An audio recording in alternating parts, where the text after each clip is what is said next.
Danny Lanzard ketahuan pantau pertandingan Eleanor Renders tadi malam hingga bertemu secara khusus. Elkan Bagot akhirnya comeback, Kluivert jamin satu tempat di skuad Garuda. Malaysia terancam mendapat sanksi berat dari FIFA usai lakukan kesalahan fatal. Tom Haye tak sabar dilatih oleh trio Patrick Kluivert, Alex Pastoor, dan Danny Lanzard. Titisan buah Salosa, Koda Patrick Kluivert optimis tembus timnas senior. Simak informasi selengkapnya sebagai berikut.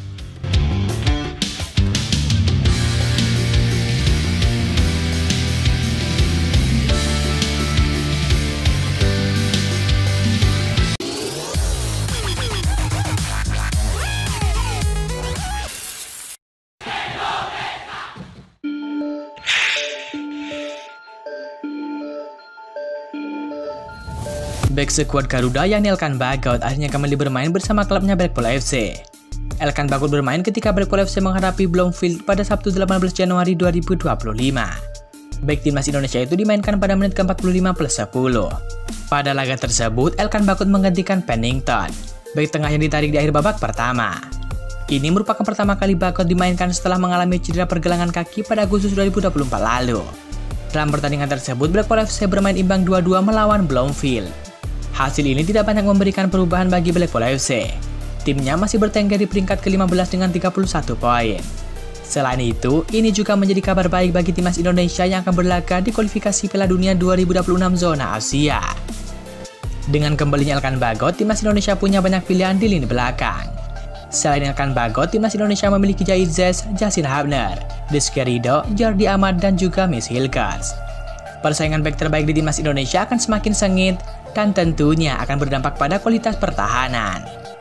Sebelumnya Elkan Bagot sempat diasingkan oleh pelatih timnas Indonesia sebelumnya, yakni Sintayong sejak Mei 2024. Dia tidak pernah lagi dipanggil karena sempat menolak bermain di timnas Indonesia U23 di Piala Olimpiade Paris 2024. Jika terus bermain bersama dengan Blackpool FC, bukan tidak mungkin Elkan Bagot kembali ke timnas Indonesia. Mengingat saat ini timnas Indonesia sudah dilatih oleh Patrick Kluivert. Pelatih asal Belanda itu sebelumnya mengisyaratkan bakal memainkan pemain-pemain yang tampil reguler di klubnya masing-masing.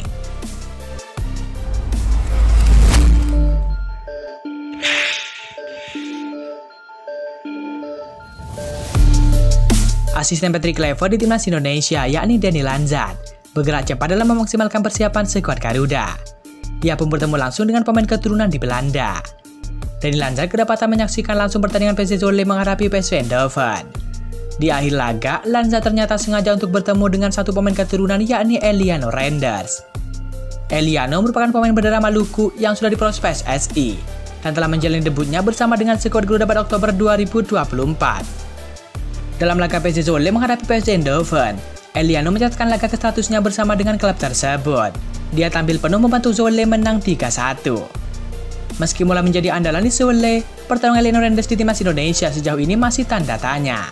Di era kepelatihan Sintayong, pemain versatile tersebut baru sekali tampil. Eliano bermain 45 menit di laga debutnya ketika Garuda ditahan Bahrain dengan skor 2-2 pada Oktober lalu. Setelah itu namanya dicoret saat timnas Indonesia kalah 1-2 dari Cina. Ketika timnas Indonesia kalah 0-4 dari Jepang, Eliano Renders juga tak masuk skuad dan cuma jadi cadangan ketika Garuda menang 2-0 atas Australia. Kini tampuk pelatih telah berubah. PSSI resmi memecat Sintayong pada 6 Januari 2025 lalu, di mana sosok penggantinya adalah legenda timnas Belanda yakni Patrick Kluivert. Fakta bahwa Eliano ditonton langsung oleh Danny Lanzard, hal ini bisa mengindikasikan bahwa sang pemain tersebut mungkin masuk dalam skema Patrick Kluivert. Sebagai informasi, timnas Indonesia di bawah asuhan pelatih Sintayong kerap tampil dengan formasi 3-4-3. Hal yang jarang ditemui Eliano bersama PSV Zwolle.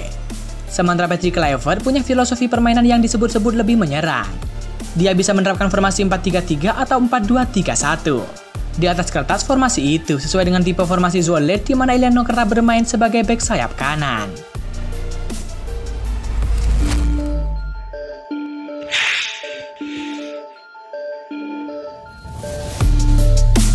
Federasi Sepak Bola Malaysia yang FAM terancam kena sanksi berat dari FIFA.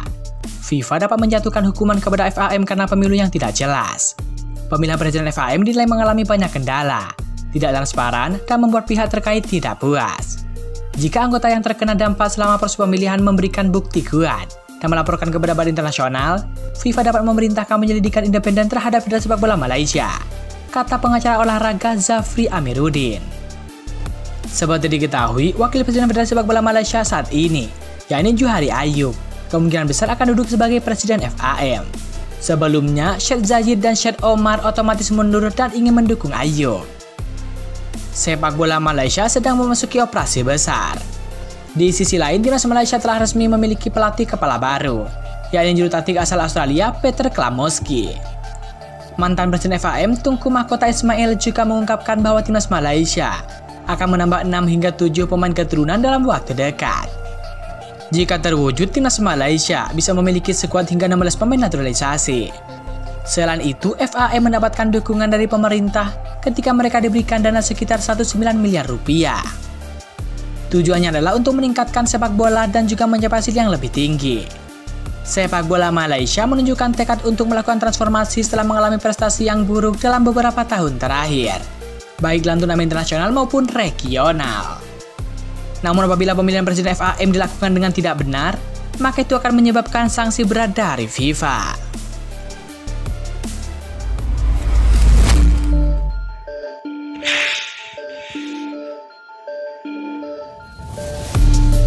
Pemain timnas Indonesia yakni Tom Haye angkat bicara soal keputusan PSSI saat menunjuk trio Belanda untuk mengisi pos di tim pelatih timnas Indonesia. Patrick Kluivert bakal menjadi pelatih kepala dalam komposisi ini dan sudah diperkenalkan pada 12 Januari 2025. Sementara kinerja pelatih 48 tahun tersebut ditopang oleh Alex Pastoor dan juga Dani Lanzat selaku asisten pelatih. Patrick Kluivert pernah menjadi pelatih di level tim nasional, salah satunya saat melatih Curaçao. Sementara Alex Pastoor punya rekam jejak bagus sebagai pelatih kepala dan pernah membuat tim asuhannya promosi ke kasta tertinggi Liga Belanda. Dani Lanzat lebih banyak menghabiskan karirnya sebagai asisten pelatih di berbagai klub. Tom Haye pernah bekerja sama dengan 3 pelatih dari negeri kincir angin tersebut. Patrick Kluivert pernah melatihnya saat Tom Haye masih bermain di Jong AZ Alkmaar. Pemain 29 tahun tersebut juga pernah bekerja sama dengan Alex Pastoor dan juga Dani Lanzat. Keduanya pernah bekerja sama dengan Tom Haye saat masih di AZ Alkmaar. Alex Pastoor memulainya di AZ Alkmaar sebagai asisten dari Marco van Basten, lalu menjadi pelatih sementara AZ Alkmaar pada 2014 usai sang juru taktik utama mundur. Sementara Dani Lanzat saat itu menjadi asisten pelatih di AZ Alkmaar. Bersama Alex dan Dani, saya telah bekerja lebih lama di AZ, namun dengan tim utama, ujar Tom Haye. Jadi Dani bergabung sebagai asisten pelatih, ujar Tom Haye. Tentu saya tidak melupakan momen ini, karena saya tidak akan pernah melupakan pertandingan pertama saya di sepak bola profesional sebagai starter, lanjut Tom Haye.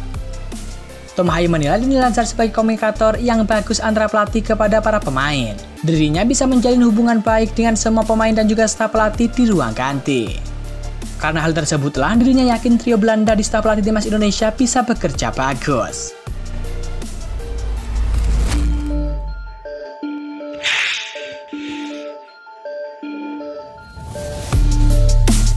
Klub asal Papua yakni PSBS Biak menyambut baik kehadiran Patrick Kluivert yang didapuk menjadi pelatih timnas Indonesia selama 2 tahun ke depan. Ada harapan yang diungkapkan oleh Presiden Direktur PSBS Biak yakni Evelyn Injaya terhadap juru taktik asal Belanda tersebut. Evelyn Injaya optimis di bawah pelatih Patrick Kluivert timnas Indonesia bisa tampil di Piala Dunia 2026. Patrick Kluivert sebelumnya telah melakukan pertemuan dengan pemilik klub Liga 1 2024-2025, termasuk Evelyn Injaya pada 14 Januari 2025 lalu. Pertemuan itu berlangsung secara hangat dan bertukar pikiran antara pemilik klub Liga 1. Evelyn Injaya setuju dengan pernyataan Patrick Kluivert yang menyebutkan bahwa pemain lokal adalah jantung timnas Indonesia. Kata Evelyn Injaya, PSS Biak sedang fokus dalam mencetak bibit-bibit berkualitas untuk mendukung penuh Patrick Kluivert di timnas Indonesia. PSBS Biak mempunyai tim yang bertanding di Elite Pro Academy. Pemain-pemain terbaik dari EPA pastinya akan diorbitkan untuk membela PSBS Biak di kompetisi sepak bola kasta tertinggi Liga Indonesia. Evelyn Injaya berharap Patrick Kluivert bisa melihat talenta-talenta sepak bola Papua yang nantinya dapat dibawa ke timnas Indonesia. Sebelumnya di era Sintayong, ada beberapa pemain asal Papua yang membela timnas Indonesia. Di antaranya Ramai Rumakik, Jan Kelly Stroyer, Ricky Kambuaya, Yakob Sayuri, dan juga Yance Sayuri. Pernah ada satu pemain muda PSS Biak yang dipanggil oleh Sintayong ke timnas Indonesia, yakni Armando Orapa. Evelyn Injaya ingin adanya pemain-pemain asal Papua di timnas Indonesia di era Patrick Kluivert. Setidaknya ini memastikan bahwa talenta-talenta sepak bola dari timur Indonesia itu belum habis. Tugas kami sekarang menggarap pemain-pemain terbaik dari tanah Papua. Kami akan bentuk dia untuk jadi pemain berkualitas yang nantinya bisa membela timnas Indonesia. Semoga ada harapan agar Coach Patrick Kluivert bisa melihat pemain-pemain asal Papua yang nantinya bisa bergabung ke timnas Indonesia, kata Evelyn Injaya.